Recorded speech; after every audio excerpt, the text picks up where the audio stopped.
നമസ്കാരം. പ്രവാസി മലയാളിയിലേക്ക് സ്വാഗതം. 2.5 വർഷത്തെ കാത്തിരിപ്പിന് ശേഷം ഗൾഫ് രാഷ്ട്രങ്ങൾ ഇനി പെരുന്നാൾ ആഘോഷങ്ങൾക്ക് തുടക്കം കുറിക്കാൻ മണിക്കൂറുകൾ മാത്രമാണ് ബാക്കിയുള്ളത്. അങ്ങനെ പുതിയ വാർത്തയും പുറത്തു വരുന്നു. ഒമാൻ ഒഴികെയുള്ള ഗൾഫ് രാജ്യങ്ങളിൽ ചെറിയ പെരുന്നാൾ തിങ്കളാഴ്ചയാണ്. സൗദിയിൽ മാസപ്പിറവി ദൃശ്യമാകാത്തതിനാൽ പെരുന്നാൾ തിങ്കളാഴ്ച ആയിരിക്കുമെന്ന് ചാന്ദ്ര നിരീക്ഷണ കമ്മിറ്റി അറിയിച്ചിരിക്കുന്നു. ശനിയാഴ്ച ഗൾഫിൽ എവിടെയും ഷവ്വാൽ മാസപ്പിറവി ദൃശ്യമാകാത്ത സാഹചര്യത്തിലാണ് Saudi Arabia, Qatar, Kuwait, UAE, Bahrain എന്നിവിടങ്ങളിൽ പെരുന്നാൾ തിങ്കളാഴ്ചയാണെന്ന് പ്രഖ്യാപിച്ചിരിക്കുന്നത്. ഞായറാഴ്ച റമദാൻ 30 പൂർത്തിയാക്കിയാണ് പെരുന്നാൾ എത്തുന്നത്. എന്നാൽ ഒമാനിൽ റമദാൻ 29 തിങ്കളാഴ്ച ആയതിനാൽ ചെറിയ പെരുന്നാൾ സംബന്ധിച്ച് തീരുമാനം ആയിട്ടില്ല. ഞായറാഴ്ച മാസപ്പിറവി കണ്ടാൽ തിങ്കളാഴ്ചയും അല്ലെങ്കിൽ ചൊവ്വാഴ്ചയുമായിരിക്കും ഒമാനിൽ പെരുന്നാൾ ആഘോഷിക്കുക. ഒമാനിൽ ഒരു ദിവസം വൈകിയാണ് നോമ്പ് തുടങ്ങിയതും.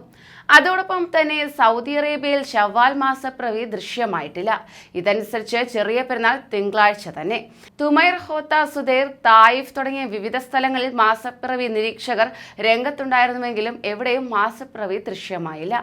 സുപ്രീം കോടതിയുടെയും റോയൽ കോർട്ടിന്റെയും അറിയിപ്പുകൾ വൈകാതെ ലഭിക്കും. അതേസമയം മാസപ്പിറവി ദൃശ്യമാകാത്തതിനാൽ UAEയിലും ചെറിയ പെരുന്നാൾ തിങ്കളാഴ്ചത്തേക്ക് ആയിരിക്കുമെന്ന് UAE മൂൺ സൈറ്റിംഗ് കമ്മിറ്റി അറിയിച്ചു.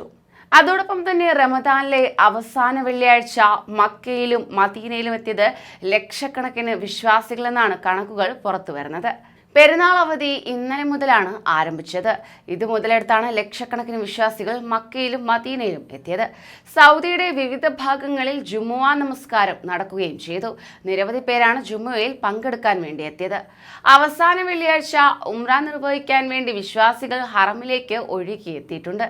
മദീനയിലെ പ്രവാചക പള്ളിയിൽ നടന്ന ജുമുഅ നമസ്കാരത്തിന് ഷെയ്ഖ് അബ്ദുള്ള അൽ ബായിജാനാണ് നേതൃത്വം നൽകിയിരുന്നത്. ജുമുഅ തുടങ്ങുന്നതിന് മുമ്പ് തന്നെ പള്ളിയുടെ പരിസര പ്രദേശങ്ങൾ നിറഞ്ഞു കവിഞ്ഞിരുന്നു. ഹറമിൽ നിന്നും പുറത്തിറങ്ങാനും പോകാനും വലിയ ക്രമീകരണങ്ങളാണ് ഒരുക്കിയിരിക്കുന്നത്. മതാഫിലേക്ക് ഉംറ തീർത്ഥാടകർക്ക് മാത്രമാണ് പ്രവേശനം നൽകുന്നത്. റമദാനിൽ സ്വദേശികളും രാജ്യത്ത് കഴിയുന്ന വിദേശികളും അടക്കം നിരവധി പേർ എത്തിയിരുന്നു. ഇതുവരെ 60 ലക്ഷത്തിലേറെ പേർ ഉംറ നിർവഹിക്കാൻ എത്തിയിരുന്നു. റമദാനിൽ ഉംറ നിർവഹിക്കുന്നത് വലിയ പുണ്യമുള്ള കാര്യത്തിൽ പെടുന്നതാണ്. അതുകൊണ്ട് തന്നെ നിരവധി പേർ ഉംറ നിർവഹിക്കാൻ വേണ്ടി എത്തിയിരുന്നു. റമദാനിൽ ആദ്യത്തെ 20 ദിവസത്തിനിടെ ഉംറ പെർമിറ്റ് നേടിയിട്ടില്ലാത്തവർക്കാണ് അവസാനത്തെ സമയത്ത് ഉംറ നിർവഹിക്കാൻ അനുമതി നൽകുന്നത്. ഗൾഫ് രാജ്യങ്ങളിൽ നിന്നും ഇന്ത്യ അടക്കമുള്ള വിദേശ രാജ്യങ്ങളിൽ നിന്നും നിരവധി പേർ റമദാനിൽ ഉംറ നിർവഹിക്കാൻ വേണ്ടി എത്തിയിരുന്നു. നിരവധി രാജ്യങ്ങളിൽ നിന്നുള്ള ആളുകളാണ് എത്തിയിരിക്കുന്നത്. പ്രദേശങ്ങളിൽ ശക്തമായ ഗതാഗത നിയന്ത്രണമാണ് ഏർപ്പെടുത്തിയിരിക്കുന്നത്. നഗരത്തിലെ മറ്റു ഭാഗങ്ങളിൽ നിന്നും ഹറമിലേക്കും അവിടെ നിന്ന് തിരിച്ച് ബസ് സർവീസുകൾ ആരംഭിച്ചിട്ടുമുണ്ട്. തിരക്ക് കൂടുന്നത് കണക്കിലെടുത്താണ് ഇത്തരത്തിലൊരു തീരുമാനം എടുത്തിരിക്കുന്നത്. കൂടുതൽ പ്രവാസി വാർത്തകൾക്കായി ഈ ചാനൽ സബ്സ്ക്രൈബ് ചെയ്യൂ.